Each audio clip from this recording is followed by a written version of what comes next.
For humanity's entire history, countless wars have been fought. Many of these wars have irreparably altered the course of our history. Some of these wars have been great enough in scale to be considered wars to end all wars, before new wars would commence shortly afterwards.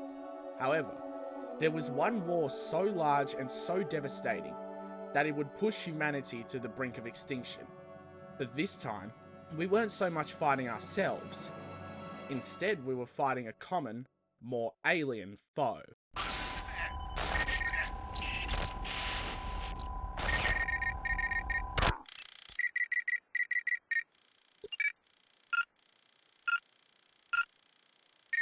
Now, unlike other events I've covered on this channel, this war isn't real. Or at least it isn't real yet. We don't know since it takes place about 500 years from now. However, its origins are at least partially grounded in reality. Let me explain. After the Second World War in 1945, the victorious powers established the United Nations, an organisation designed and intended to ensure peace across the world. Starting in 2075, the UN would begin evolving into the Unified Earth Government, which came about in its first form in 2170 after the end of the Interplanetary Wars and the signing of the Callisto Treaty. This gave the UEG's military and scientific branch, the United Nations Space Command, full authority over human space. Over the next 4 centuries, the UEG colonised hundreds of worlds, using slip space technology to get between them. However, this era of expansion and prosperity would not last. Tensions between humanity's inner and outer colonies would rise during the late 2400s, since the people of the outer colonies felt as though their worlds were being exploited by the UEG for the benefit of the inner colonies, leaving their own planets in the dust. In response to increases in violence, UNSC forces were dispatched and reinforced to crack down on rebellious worlds. Protests turned into riots, which turned into battles before then turning into war. The insurrectionists of the outer colonies would engage in open battle with the UNSC, plunging humanity into a 3-decade-long civil war. Despite the UNSC's military advantages, they struggled to contain the rebellion, taking serious losses in the process. The last thing the UEG needed now was, I don't know, something like the emergence of a totally hypothetical alien force hellbent on committing genocide against the entire human race. Yeah, well, unfortunately, that's exactly what happened. Before I explain the war, however, I need to introduce the other faction, the Covenant.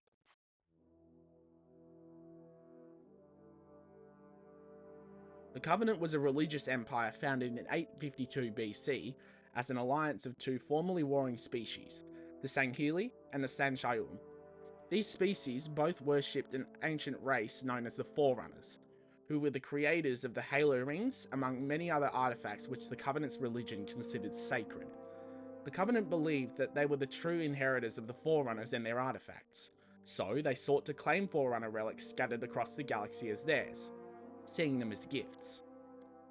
In their efforts, the elites and prophets subjugated other alien species, forcing them to join the Covenant and introducing them to their religion, which was known as the Great Journey. Now you see, the Covenant revered the Forerunners because they believed they had created the Halo Rings to transcend themselves into godhood by firing them. Therefore, the Covenant thought that if they could find and fire the rings, they would also become gods. So despite the major tensions that often appeared between the Covenant's member races, for example, the elites and brutes, the grunts and jackals, even the grunts and everyone in some cases, were rivals. But they were all unified under this religion, even if said religion is a lie. Because as it would turn out, the rings don't make everyone gods, they make everyone die. And as the trio of prophets were about to find out, the Covenant were not the inheritors to the Forerunners, humanity was. In the year 2525, on the outer colony world of Harvest, a Covenant vessel arrived in the planet's orbit after the ship's Forerunner luminary indicated the world was full of relics. This caused them to come into contact with the UNSC, who immediately offered to trade as they really didn't want to fight the Covenant, given how they were already dealing with the insurrectionists. Unfortunately, their meeting went horribly wrong, and the first shots of the war were fired. The Covenant retreated, and the Luminary's data from the planet was sent to High Charity, the Covenant's capital city. This data caused a long-dormant Forerunner AI called Mendicant Bias, located on High Charity's Forerunner keyship, to reactivate. It was there that the AI told the soon-to-be High Prophets that they misunderstood the Luminary's data. The humans were the relics they had detected all along, meaning that humanity were the Forerunner's true inheritors, not the Covenant. So, to cover up this information, these prophets seized power and declared a war of annihilation against humanity. In a message to the UNSC, one of these prophets would state that your destruction is the will of the gods, and we are their instrument.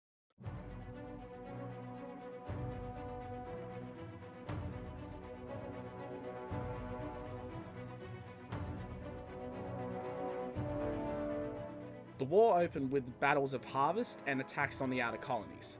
Harvest became an especially brutal battleground, with the UNSC going through 5 years of hell to retake the planet, marking one of humanity's few victories in the war, even if it was a Pyrrhic one. Over the next 10 years, a pattern would emerge in the fighting. Covenant fleets completely outclassed their human counterparts. Therefore, the Covenant would usually make short work out of an equivalent UNSC fleet and orbital defences before glassing a planet and moving on to the next one. It was less common for the Covenant to engage in ground combat, as they would mainly do so if there were actual Forerunner artifacts on a world for them to access. Human and Covenant ground forces were much more evenly matched, but it seemed that humanity would be nearly guaranteed ground victories if they chose to deploy their greatest soldiers to the fight: the Spartans.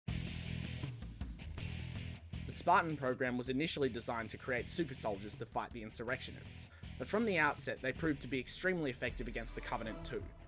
The first Spartans deployed to the front were the Spartan 2s, who were abducted at the age of 6, indoctrinated and trained to be soldiers before being augmented physically, a process which killed many of the initial candidates. Insanely unethical practices aside, they were deemed so successful that they became almost mythical within the UNSC and deeply feared within the Covenant. One Spartan 2 in particular would help to completely turn the tide of the war, but more on that later. The Spartan 3s were created shortly afterwards, as a more cost-effective and expendable alternative to the 2s. And this time the children they chose to be candidates were orphaned by Covenant attacks, the idea being that they would be more motivated and vengeful in battle. Yep, real ethical, guys. Well done. Jeez, now I'm wondering if we're the bad guys. However, no matter how many victories these Spartans achieved, the war was still almost as good as lost. Hundreds of worlds were abandoned or glassed by the Covenant. The outer colonies were completely decimated by the 2540s, causing the UEG's economy to go into freefall. As the Covenant breached the inner colonies, the UNSC took over the UEG's responsibility of government, turning humanity's representative democracy into a military junta.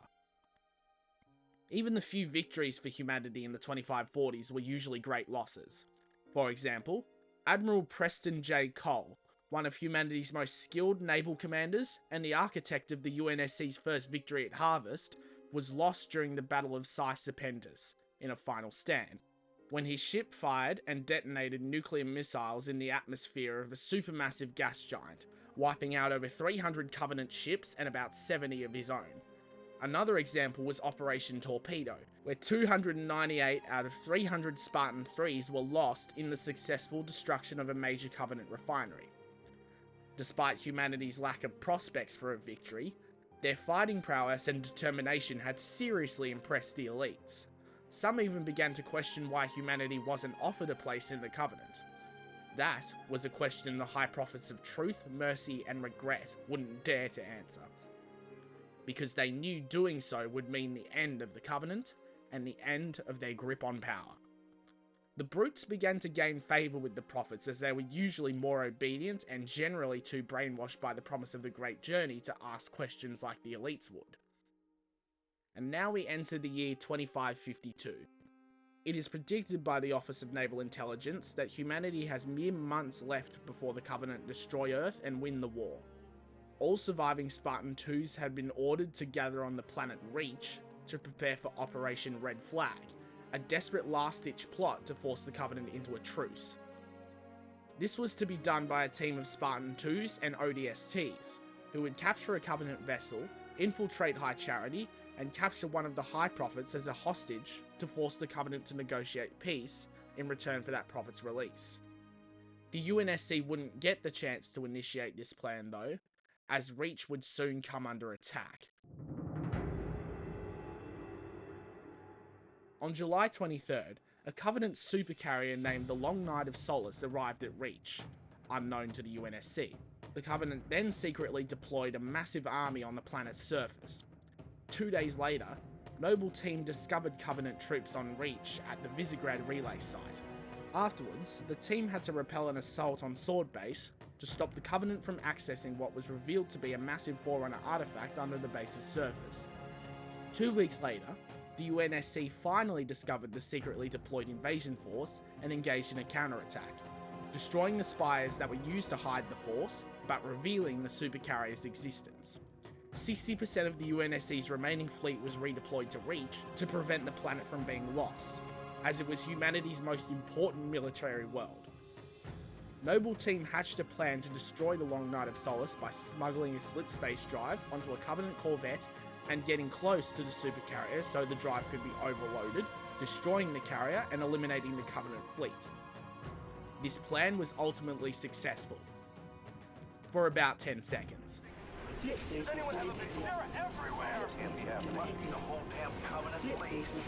The Solace was a mere decoy, as the fleet of Particular Justice, led by elite Fleetmaster Thel Vadami, exited slipspace, laid waste to the orbital defense grid, and then the entire planet. As this occurred, Noble Team and most of the other Spartans on Reach would be picked off one by one. But before the planet fell, Noble Team recovered a chip containing the AI known as Cortana, as well as navigation data extracted from the massive Forerunner artifact. They were tasked with delivering these to Captain Jacob Keyes of the Pillar of Autumn, which they did successfully. By the end of this mission, however, Noble 6 was the only member of Noble Team left on the planet, leaving him no choice but to make a final stand lasting several hours before dying to the blade of an elite zealot. With that, one of two so-called hyperlethal Spartans was no more. The other had escaped on the Pillar of Autumn, and would go on to finally turn the tide of war in humanity's favour. Cortana used the navigational data to plot a blind jump for the Pillar of Autumn to escape Thel Vadami's fleet over Reach, but the Covenant would still follow. When the Autumn left slipspace, they discovered Installation 04, Halo.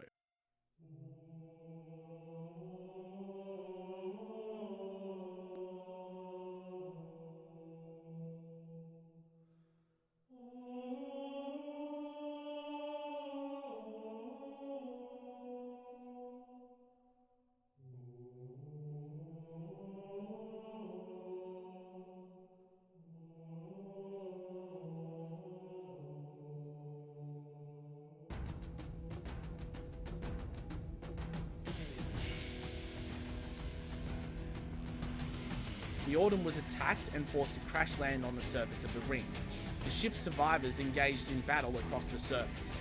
One of these survivors was a Spartan 2, codenamed Sierra 117, the Master Chief. Both sides would fight to secure the map room and then Halo's control room, which the Chief and Cortana managed to do with ease. On another section of the ring, however, an ancient and parasitic evil was awoken and accidentally released by the Covenant. The Flood.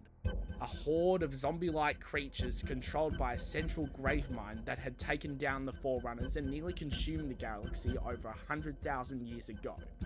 They were only stopped by the firing of the Halo rings, which killed all life and deprived the Flood of its food.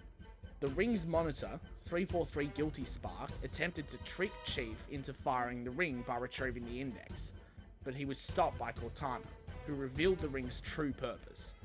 Chief and Cortana then went on to destroy the ring by overloading the crashed Autumn's fusion reactors.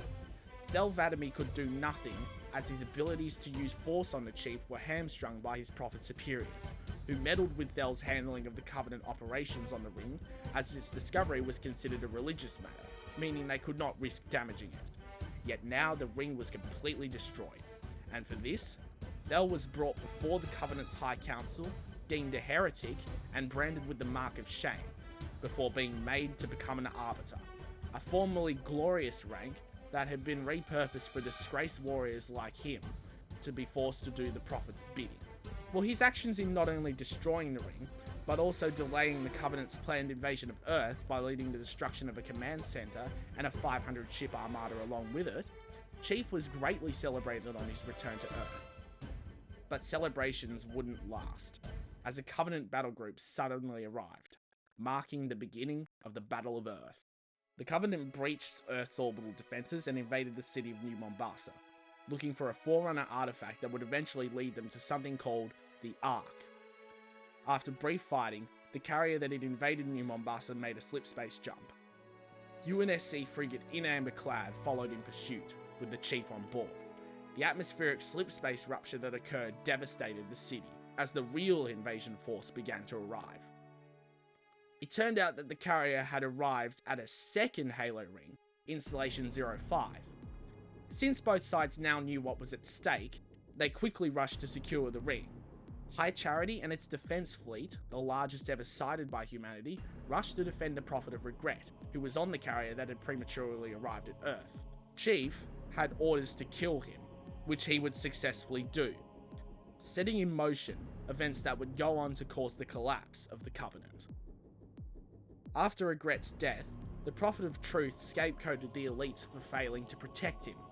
He then initiated a changing of the guard, where he proclaimed that the brutes would now replace the elites as the Prophet's protectors. This now placed the elites below the brutes in the Covenant's social hierarchy. Then, Truth gave secret orders for brute-led forces to start massacring elites across Covenant-controlled space. High Charity would then fall into civil war.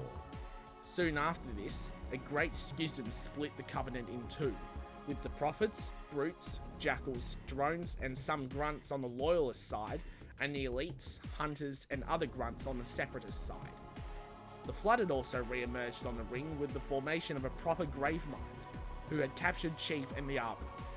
Both were sent to look for the index of this ring, as the Chief went to High Charity, and the Arbiter was sent to the control room. To make matters worse, the Inamberclad had been overrun by the Flood. It was then used as a Trojan horse to infect High Charity.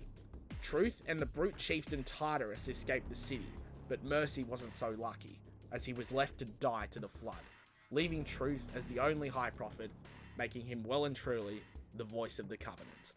The Arbiter and his fellow elites would team up with the survivors of the Inamberclad to successfully kill Tartarus and stop the ring from firing, marking the beginning of a new but tense alliance between the UNSC and the Covenant separatists.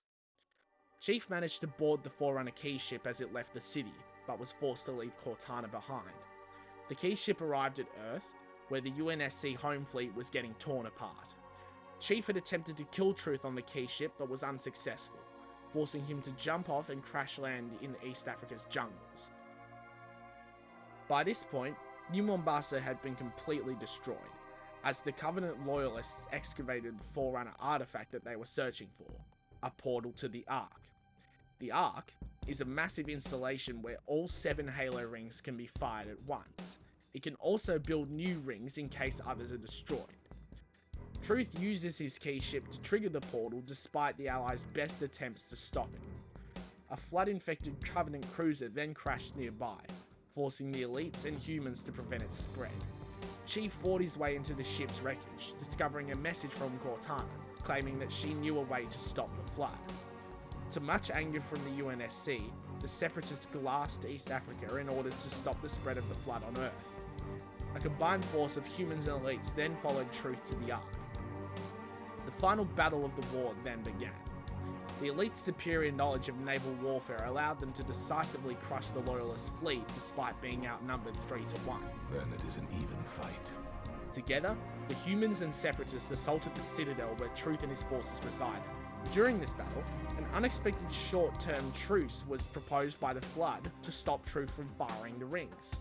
The Chief and the Arbiter rushed to meet Truth as the Flood ravaged brute forces around them. Once there, Chief deactivated the ring's firing sequence, and the elite who was once Thelvadami, now Thelvadam, got his revenge on the Prophet that condemned him to being an Arbiter. The voice of the Covenant! So, you must be silenced.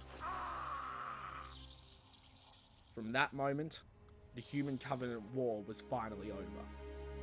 After the containment of the Flood on the Ark, the Arbiter made it back to Earth, while the Chief and the recently rescued Cortana were presumed lost, as they were stuck in the vastness of space. waiting to be found again.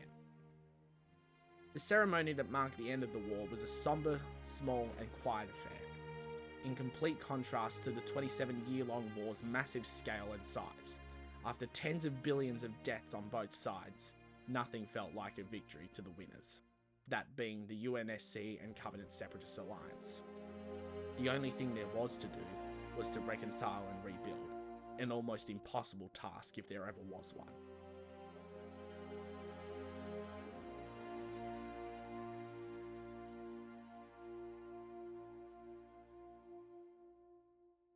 Holy crap, this April Fool's joke took much longer to make than I thought it would.